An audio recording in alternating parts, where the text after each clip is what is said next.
అవగాహనతో ఓటు వేసి దేశ భవిష్యత్తును ఉజ్వలంగా మార్చండి గ్రామస్తుల. కలుపు లేదా నాయకుడిని ఎంచుకున్నారు. ఇప్పుడు మనం ఎవరిని నమ్మాలి? సరైన అవగాహనతో మాత్రమే ఎంచుకోవాలి. అవును, అన్నిటికీ ఇది మన వ్యవసాయ భవిష్యత్తు ప్రశ్న. అయితే ఎవరు నిజంగా మంచివారు ఎలా గుర్తిస్తారు? నమస్కారం మిత్రులారా. నమస్తే. ఎలా ఉన్నారు? కూర్చోండి సార్.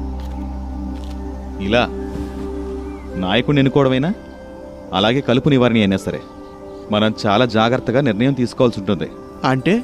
అంటే అర్థమైంది.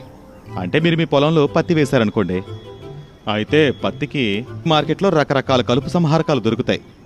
మరి వాటిలో సరైంది ఉత్తమమైనదని ఎలా తెలుసుకుంటారు? పనితనం చూసి, లేదా పేరును చూసి, లేదంటే క్రితం ఏది వాడుతున్నాం అదే వాడతాం.